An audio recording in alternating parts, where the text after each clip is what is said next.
Hola a todos, bienvenidos a los emprendedores. Hoy vamos con una historia de Crónica Negra. Hoy vamos con una historia de un asesino múltiple. Higinio Sobera fue conocido como el Pelón Sobera. Y vais a ver que este personaje, que no estaba muy bien de la cabeza, no solo mataba a sus víctimas, sino que después, lo vais a oír, hacía cosas inimaginables. Vamos ya con la historia, ahora al play. Vamos con El Pelón Sobera, Crónica Negra, aquí en Son Emprendedores. Adolfo Arjona. La noche. COPE. Estar informado.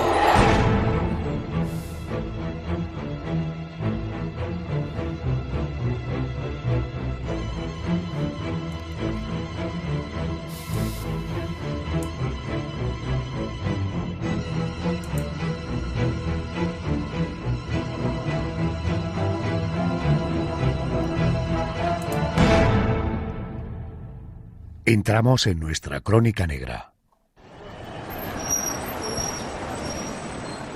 El encuentro tuvo lugar en una parada de autobús. La joven Hortensia López esperaba tranquilamente a que llegara el coche de línea, cuando apareció Higinio Sobera.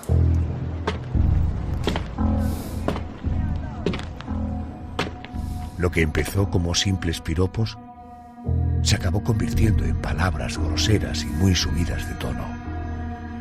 Asustada, la joven llamó a un taxi para salir cuanto antes del barrio. En el último momento, el conocido como el Pelón Sobera se subió con ella en aquel vehículo. Ante la mirada asombrada del taxista, Higinio comenzó a abusar de Hortensia. Ella se resistía. La reacción de él fue sacar su pistola y dispararle 3 veces.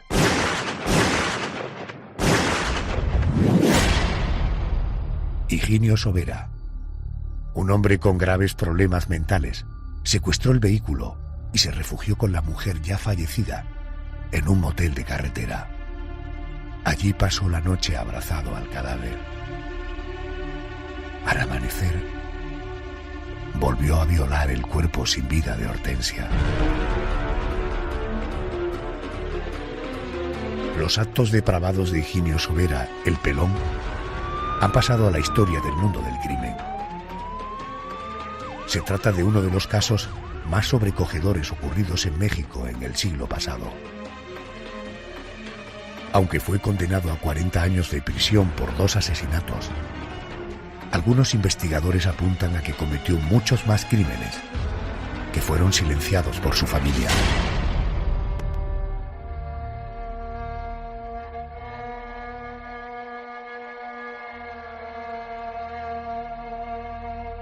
En 1982 recuperó la libertad.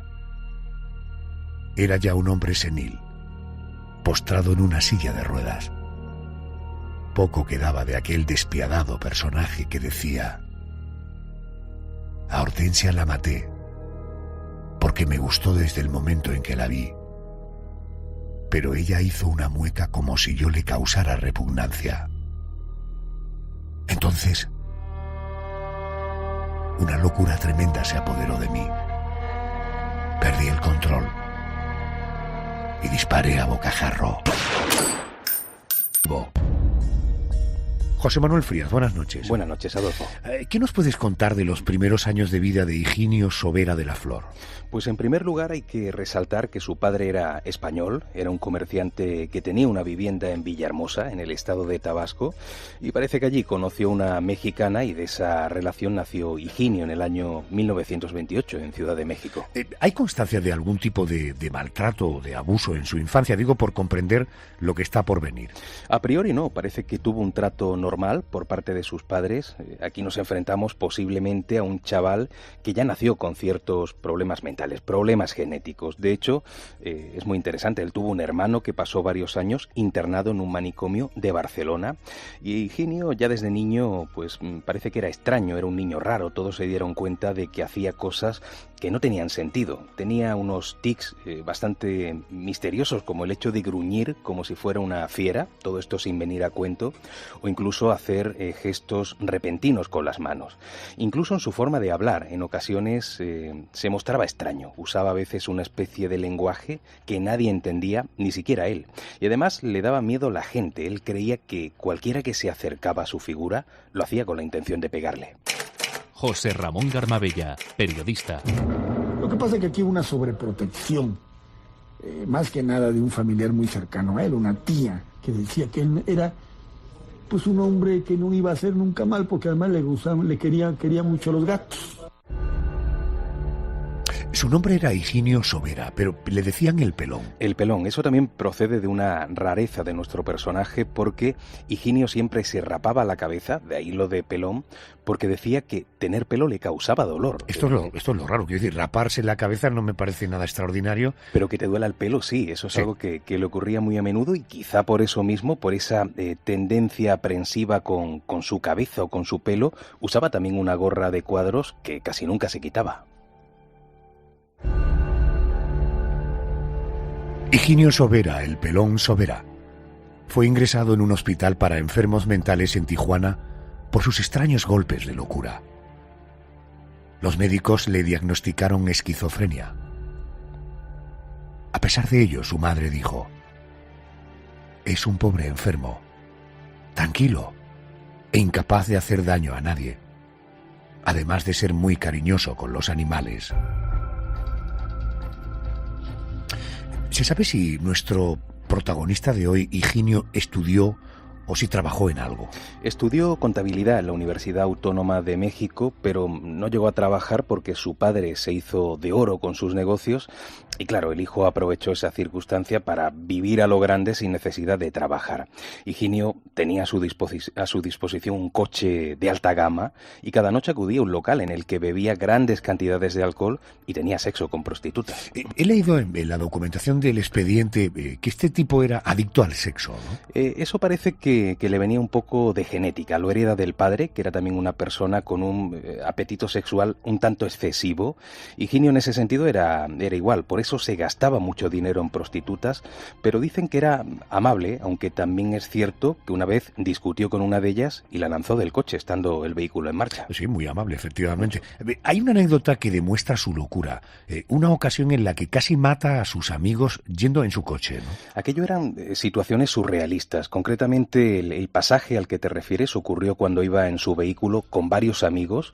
Uno de ellos era piloto de aviones y bueno, no hace falta decir que Higinio iba hasta las cejas de alcohol y de marihuana, y en un momento dado salió el asunto de volar y él le preguntó al piloto si no le daba miedo. El hombre le contestó que no, que ir por el aire era lo que más le gustaba en la vida, y entonces Higinio aprieta el acelerador todavía más y grita algo así como «vamos a volar todos», y en la siguiente curva se salió a conciencia. El coche incluso llegó a volcar, pero nadie murió.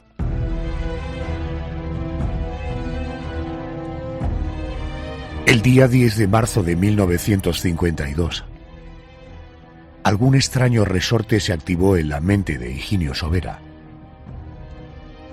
Esa tarde, entró en la perfumería de un hotel y después de oler varios perfumes, sacó una pistola y apuntó a la dependienta, gritando que allí solo se vendía agua con alcohol.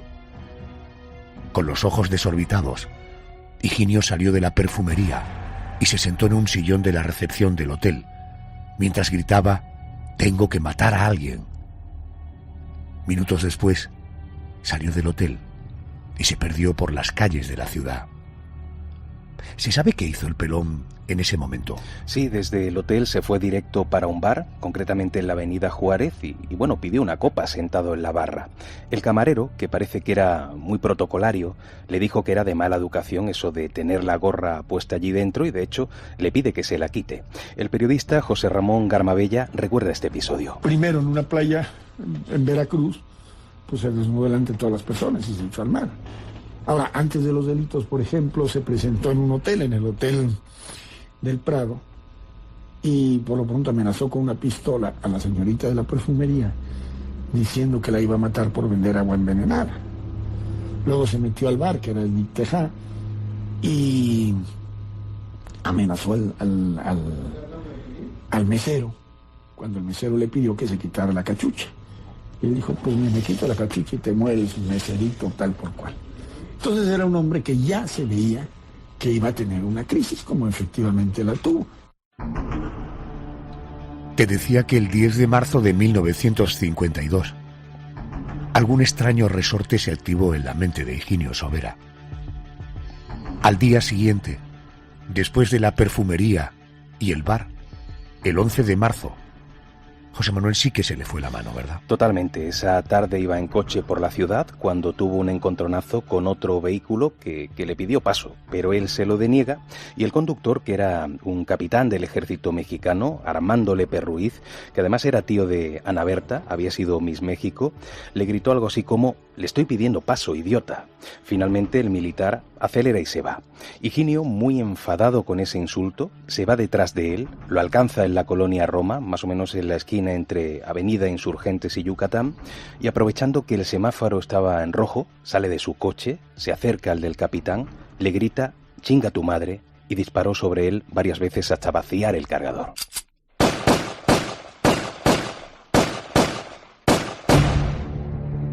¿El capitán iba solo? No, iba acompañado de una amiga, María Guadalupe Manzano, que fue herida leve en un dedo. Imagino que estos disparos que fueron a quemarropa acabarían con la vida de Armando Lepe de manera casi instantánea, ¿no? Efectivamente, cuando Higinio huyó en su coche, la víctima fue trasladada a Cruz Roja, no muy lejos de allí, pero fallecida. O sea, su madre lo veía de vez en cuando gritar, llorar, y de pronto se caía al suelo entre carcajadas. Oye, el asesinato del capitán, bueno, el tío tenía un trastorno clarísimo, ¿no? El asesinato del capitán fue muy mediático. ¿Supo la familia de Higinio que había sido Higinio, que había sido él quien había matado al capitán? Sí, su madre lo supo desde el primer momento, porque además en los periódicos se hablaba de aquel asesinato en mitad de una discusión de tráfico, y además se daban los detalles de aquel criminal con el pelo rapado, con los ojos grandes. Pero fíjate, Adolfo, la madre, en lugar de avisar a la policía, le ayuda a deshacerse del arma, le compra además otra pistola para que estuviera seguro, entre comillas, y le alquiló una habitación en un hotel por si las autoridades iban a buscarlo a casa. La madre se convirtió en cómplice, sin duda. Seguro que aguantó poco encerrado en esa habitación, ¿no? Unas horas nada más. Esa misma tarde salió a la calle, se tropezó en una parada de autobús con una joven llamada Hortensia López, una chica que acababa de salir del trabajo y que se dirigía a su casa. En ese momento, Higinio se puso a su lado y comenzó a hacer comentarios subidos de tono. Como el autobús no llegaba, Hortensia, que estaba, como es lógico, bastante asustada, para un taxi, pero al montarse en él, Higinio se subió rápidamente a su lado. ¿Y el taxista no hizo nada? Bueno, durante su declaración posterior, este taxista, que se llamaba Esteban Hernández Quesada, declaró que creía que se trataba de una especie de pareja que estaba peleada. Higinio, en ese momento, cuando se monta en el coche, le dice al taxista que no hiciera caso a Hortensia, que se dirigiera a la avenida Chapultepec, mientras intentaba convencer a la chica de que fuera con él a tomar algo. Cuando Hortensia intenta bajarse del coche en marcha, él comienza a sujetarla, comienza a meterle las manos por debajo de la ropa, y como ella se resistía, termina enfadándose y le pega 3 tiros, matándola al instante.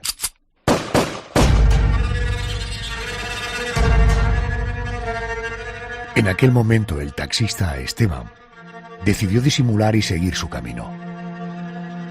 Pero al pasar ante un control de tráfico, se lo saltó a conciencia para ser detenido. El agente que se acercó al vehículo le pidió la documentación. Al mirar al asiento trasero, Higinio, demostrando que aunque estaba loco era inteligente, abrazó el cadáver y le dijo al policía con total sangre fría que se diera prisa, que su novia había bebido mucho, que estaba mareada. El policía picó el anzuelo. Bueno, y el taxista siguió adelante. Estoy anonadado oyendo la historia de este primer asesinato del Perón Sobera. Y es que debe ser el primer asesinato que comete alguien que se sepa en un taxi. Porque la mata dentro del taxi, después de hacer el paripé que hemos oído de abrazarla y tal. El taxista debía estar flipando gambas, debía decir, bueno, yo soy el próximo que muera porque... Y es que es absolutamente espectacular. Este hombre le daba igual si estaba con otra persona que no conocía. Él, su mente, le hizo matarla ahí. Y si lo hubiera hecho delante de 1000 personas en un campo de fútbol, también la hubiera matado. Era increíble como esas ansias, esas ganas de matar, lo hicieron en un taxi en movimiento. Yo creo que es el único caso que conozco de un asesino que lo hace delante de otra persona y le da absolutamente igual. Y después encima se lleva el cuerpo y bueno, duerme con él, mantiene relaciones.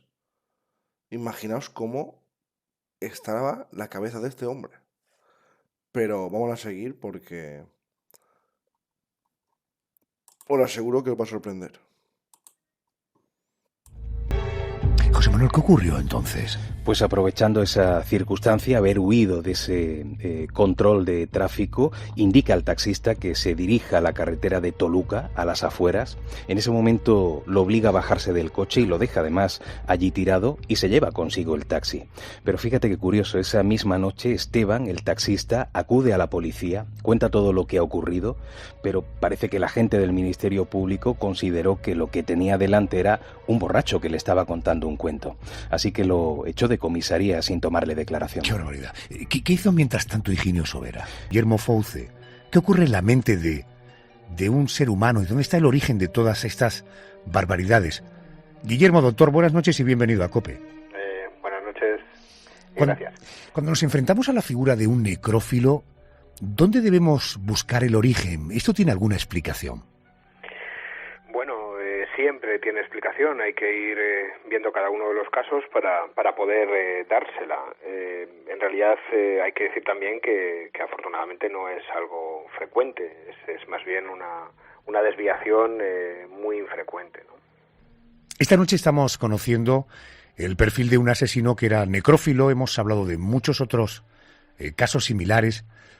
Vemos que algunos asesinos en serie, probablemente debido a su psicopatía, terminan ya degenerando, si todavía se puede degenerar más, en esta actividad. Pero los necrófilos, al sufrir una alteración mental, son susceptibles de, además de ser asesinos, ¿una cosa va unida a la otra? No necesariamente. La necrofilia es una desviación sexual que no cursa con el asesinato o con las ganas de asesinar. Es una atracción sexual hacia la muerte. Uno puede producir esa muerte o puede no producirla. Se han dado muchos casos de tanatorios o de entrar o de robar cadáveres incluso, ¿no? No va una cosa con la otra. Sí es verdad que una persona que no tenga emociones, que sea un psicópata, va a poder desarrollar también este tipo de acciones, pero no siempre van juntas. Uh-huh. ¿Contempla la psicología grados diferentes de necrofilia? Sí, por supuesto. Una cosa puede ser la atracción o la ideación con respecto a la muerte y la atracción sexual con respecto a la muerte, y otra es cruzar el umbral y por ejemplo, llegar a desarrollar acciones. Normalmente siempre es un proceso. Siempre es un proceso en el que, por ejemplo, se puede sentir esa atracción, esa ideación, después se pueden ver películas o vídeos o contenidos similares y luego se pueden ir dando más pasos, ¿no? Esa es la gradación que se produce en un proceso que además es largo en el tiempo. Uh-huh. Guillermo, en su experiencia como psicólogo, a la hora de, tratar o de estudiar casos de este tipo, ¿hay algún origen que sea denominador común entre individuos que tienen esta desviación? Bueno, lo que hay que decir es que no hay muchos casos, por lo cual es difícil sacar conclusiones generales, ¿no? Y no tenemos hoy una conclusión. Parece que depende más de situaciones traumáticas, de malos encajes, o como decíamos antes también de un psicópata que tiene alteradas sus emociones, que no es capaz de ponerse en el lugar del otro y que sin embargo busca, a veces incluso en la necrofilia, la compensación de algunos de los déficits emocionales que tiene. Tendemos a pensar hoy que es mucho más ambiental que biológico, y tendemos a pensar que es una desviación poco frecuente, pero que todavía nos queda por descubrir, o que nos queda por descubrir muchas cosas de ella. ¿La psicología considera que una persona necrófila es una persona peligrosa para la sociedad? No necesariamente, como decía, aunque suene raro para los oyentes, no cursa con asesinato ni con nada parecido. Es verdad que hay una desviación, es verdad que hay que tratarla, no suele ser un asesino lo que tenemos delante, sino más bien una desviación sexual, y esa desviación sexual es evidente que hay que tratarla, que hay que primero entenderla para poder tratarla, pero no necesariamente es un peligro. Uh-huh. ¿Usted se ha encontrado alguna vez con un necrófilo en su consulta? Bueno, hemos tenido casos leves, o hemos podido ver gente leve en algunos casos, no llegando a la culminación, digamos, ¿no? de la cuestión, pero sí la atracción a la muerte y el deseo sexual con respecto a la muerte, ¿no? O sea, que la muerte pueda llegar a excitar a un individuo dista mucho de que finalmente practique un acto sexual con un fallecido, ¿verdad? Sí, está mucho, porque además hay inhibiciones culturales, hay inhibiciones también, bueno, lo que es delito, ¿no? Estarías traspasando determinadas líneas que están ahí, ¿no? Y por tanto dar esos pasos implica no controlar incluso ese deseo o esa ideación o ese pensamiento, ¿no? Por tanto se está hablando de bueno, no haberlo trabajado, ¿no?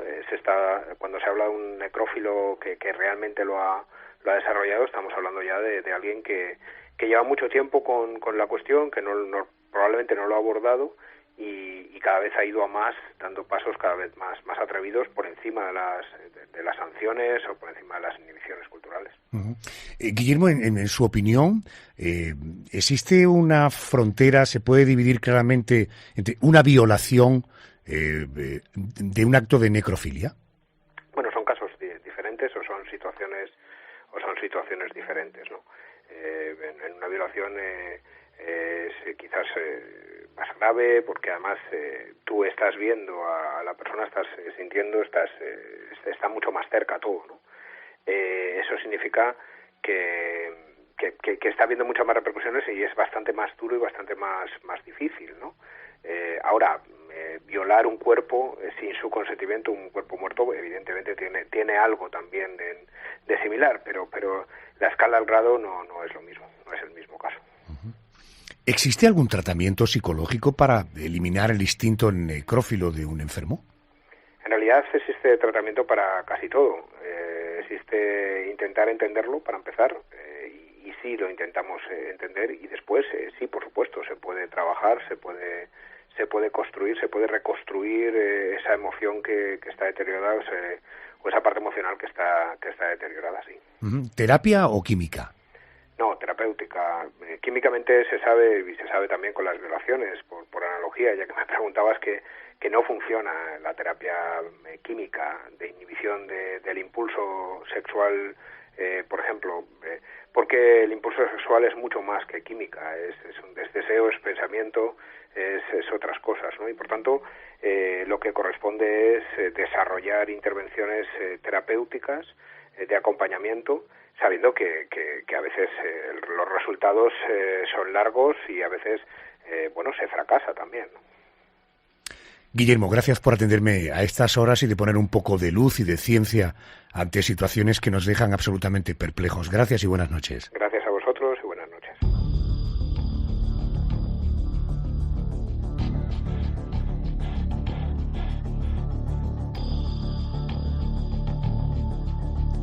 Volvemos a la historia del Pelón Sobera.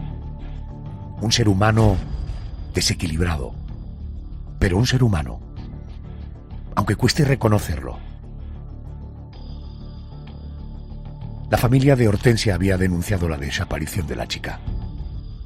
Poco después llegó la noticia. había aparecido un taxi con un cadáver de mujer dentro. Junto al cuerpo, un bolso con las iniciales HL. Varios testigos ubicaron al conductor en una pensión cercana, donde fue detenido de inmediato por el coronel Silvestre Fernández. Él era el jefe del servicio secreto. José Manuel, ¿opuso resistencia? No, más bien lo contrario. Él se entrega riéndose, muy normal. Incluso durante el interrogatorio se permitió decir que con el día tan ajetreado que llevaba le había entrado hambre. Incluso pidió comida. Y fíjate, los agentes enfadados con esa actitud un tanto de humorística, chulesca, le dijeron que cómo pensaba pagar aquella comida que pedía. Y Higinio, de nuevo, bromeando, dijo que cogieran el dinero del bolso de Hortensia, que ella ya no lo iba a necesitar. ¿Higinio le llegó a contarles que mató a la chica? Él dio una explicación bastante llamativa. Ya en prisión, el pelón Sobera dijo lo siguiente. Maté a Armando Lepe porque me insultó. Me llamó idiota. Y eso fue una enorme injuria. A Hortensia la maté porque me gustó mucho desde el primer momento en que la vi. Primero le hablé con buenos modales. No me hizo caso. Su desprecio me enfureció. Hizo una mueca como que yo le causaba repugnancia. Una locura tremenda se apoderó entonces de mí. Solo tuve un pensamiento, bastante brutal, por cierto. Hacer la mía a como diera lugar. Yo quería abrazarla, pero se defendía y me arañaba. Al mismo tiempo me gritaba. Por último, me escupió en la cara. Comentábamos al principio que, aunque Higinio Sobera fue condenado por 2 asesinatos, varios investigadores apuntan la posibilidad de que hubieran sido más. José Manuel, ¿hay base para apoyar esta tesis? Bueno, no hay pruebas directas, pero sí existen bastantes evidencias. Por un lado, como hemos podido ver, la familia de Higinio, y sobre todo su madre, encubría cualquier asunto relacionado con él. Pero es que, además de eso, las asistentas domésticas que trabajaban en la casa familiar llegaron a comentar en varias ocasiones que habían lavado ropa de Higinio que estaba manchada con sangre. Pero un poco por miedo a las posibles consecuencias, nunca llegaron a testificar delante de un juez. Por eso hay muchas personas que consideran la posibilidad de otros asesinatos más bien como una especie de leyenda urbana. No solo se lo untaba, sino que era como alimento para él.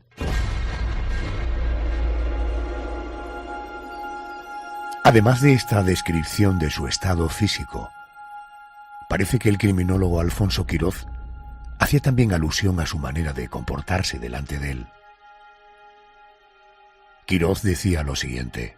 Higinio solía guardar silencios prolongados con la mirada perdida. Casi siempre estaba distraído, aunque en ocasiones era vivaz. Sonreía burlonamente en ocasiones y otras veces tenía expresiones de recelo y desconfianza. Cuando sin motivo se encolerizaba, su mirada se tornaba dura y hostil. Era muy inquieto, incapaz de permanecer mucho tiempo sentado. En otras ocasiones se mostraba soez y agresivo. Una vez intentó agredir a un médico que por casualidad pasaba cerca de él. El procesado posee un elevado grado de peligrosidad criminal y debe ser segregado de por vida para los efectos de la defensa de la sociedad y de su tratamiento. Debe permanecer en el centro psiquiátrico de la prisión. Que cualquier preso, aunque tuviera incluso un trastorno mental permanente, tuviera una reclusión ordinaria y que solamente fuera trasladado a un departamento psiquiátrico si se presentaba algún brote psicótico. Pues gracias a Alfonso Quiroz, ese código fue modificado. Higinio, que fue condenado a 40 años de cárcel, aunque luego estuvo menos tiempo entre rejas, fue trasladado a un hospital psiquiátrico penitenciario y parece además que eso provocó cierta mejoría en su enfermedad. ¿La figura de Higinio Sobera ha inspirado personajes, no sé, del mundo del espectáculo, del arte? Algunos. En México se han realizado varias obras teatrales basadas en su figura y también ha formado parte de capítulos de libros dedicados al ámbito de la criminología. Pero la verdad es que fuera de eso no ha sido una figura relevante en el mundo del arte.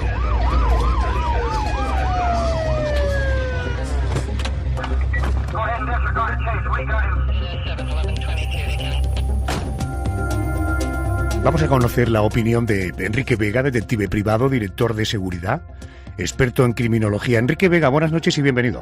Buenas noches, Adolfo. Bueno, ¿qué puedes contarnos sobre las actuaciones de la policía mexicana en la detención del pelón Sobera?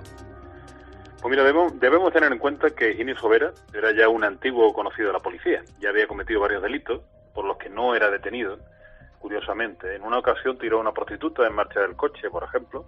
En otra ocasión raptó a otra chica y se estrelló contra una farola, dejándola gravemente herida en su huida. Y de todos estos delitos salía completamente indemne, probablemente por el poder que tenía la familia. No en vano, su tío era magistrado del Tribunal Superior de Justicia, ¿no?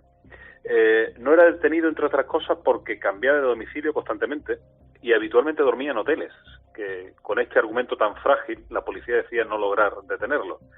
Y además contaba con un factor suerte importante. Logró pasar 2 controles policiales, el primero después de ejecutar a su primera víctima y emprender la huida, y en un segundo control policial en el taxi que ejecutó a su segunda víctima, alegando que estaba ebria al policía, ¿no? Aquí nos podemos preguntar cómo pudo ocurrir eso, ¿no? Pues debemos pensar que es un vehículo muy antiguo y muy espacioso, y las personas que viajaban en la parte trasera pues no eran del todo visibles desde el exterior. Y al ser de noche y actuar de ingenio con tanta naturalidad, pudo la policía pensar que se trataba de su pareja, ¿no? Aún así se conoce que el policía fue sobornado. Esto se conoció posteriormente, ¿no? No obstante, al no premeditar sus crímenes, dejaba muchísima información a su paso, y al dejar con vida a la amiga de su primera víctima, ella pudo ser interrogada y los datos fueron determinantes para que la policía lo tomara como sospechoso. En la descripción, alto, rapado y con una boina a cuadros era muy determinante, ¿no? La detección de Higinio se practicó en 47 horas concretamente. Se desplegó una operativa policial sin precedentes. Varios agentes pasaron más de un día vigilando el hotel en el que solía pasar algunas temporadas y allí pudieron descubrir que se hospedaba después del crimen. Permanecieron la noche en vigilancia y a primera hora de la mañana un equipo de agentes secretos practicaron la detención. Un agente se hizo pasar por operario del hotel y logró pasar la habitación, y en un descuido del pelón se abalanzó sobre él, y en ese instante entraron otros agentes para reducirlo. En ese momento el arma estaba en la cama junto a otros 41 cartuchos más, una cantidad de munición importante. La investigación sobre la aparición del cuerpo de Hortensia, su segunda víctima, hallada en el campo por unos pastores, se unió a esta primera investigación, y a partir de ahí Higinio Sobera, después de su detención, no solo no negaba los hechos, sino que se jactaba de lo que había hecho. Y además lo explicaba con mucha naturalidad. Signos inequívocos de un asesino con trastornos mentales. Se le atribuyen por parte de la policía otros crímenes con un modo de operandi similar, y esto lo confirma de confirmarse esos asesinatos como asesino en serie. Podemos concluir que la actuación final de la policía fue muy profesional, aunque no podemos descartar la corrupción policial de la que se sirve Higinio y su familia en todo el proceso delictivo del Pelón Sobera. Querido Enrique Vega, gracias y buenas noches. A vosotros. Gracias.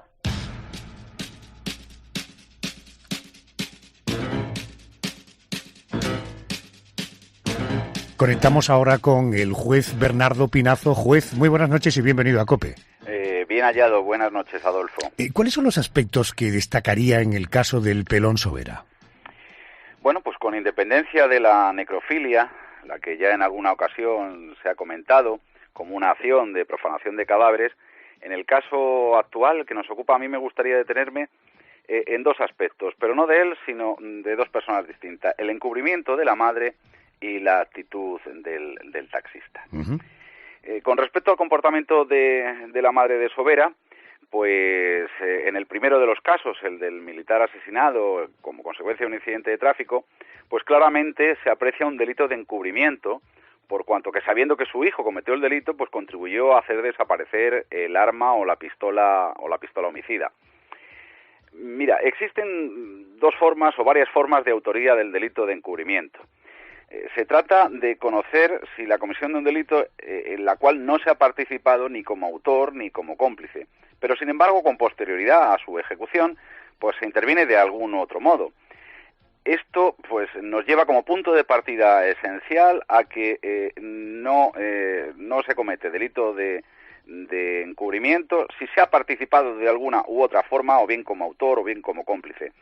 En este caso pues se asumiría lo que es la responsabilidad del delito cometido. Es cierto que al hablar del delito de encubrimiento pues suele surgir la duda respecto a si se está o no obligado a denunciar hechos delictivos cometidos por familiares. La respuesta viene en el propio código penal, en el artículo 454, en el cual pues se exime de responsabilidad criminal a las personas que sean esposos, esposas, o que estén ligados por una relación de afectividad o de sangre, ascendientes, descendientes, incluso a los hermanos tanto por naturaleza como para adopción. En este caso, si la madre ocultó los objetos que utilizó su hijo para asesinar, esto es, ocultó la pistola, y por el hecho de ser su hijo, pues no cometió delito de encubrimiento y por lo tanto no se le puede exigir ninguna responsabilidad. Y pasando al caso del taxista, que bueno, pues que sabemos que trasladó a Sobera y a la pobre jovencita que asesinó, pues estamos en lo que se conoce como miedo insuperable.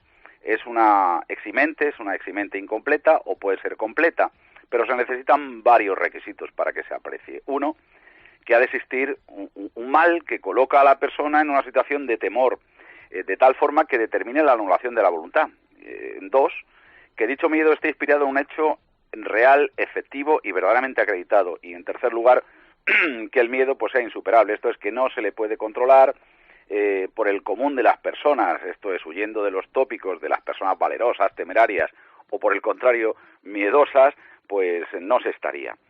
En el caso que hemos oído, está claro que por el temor real de que al taxista Sobera le disparara, no se le puede exigir otro comportamiento, Adolfo. Juez, gracias por atenderme. Un abrazo fuerte. Abrazos, adiós. Gracias. Buenas noches. Adiós, buenas noches. Cuando Higinio Sobera fue recluido en el centro psiquiátrico penitenciario, pasó un tiempo en estado catatónico.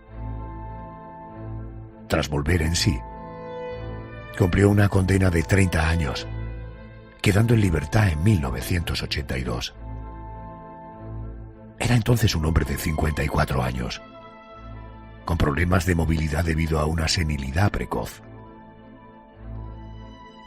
Pasó sus últimos años de vida en la casa familiar, bajo la atención constante de una enfermera.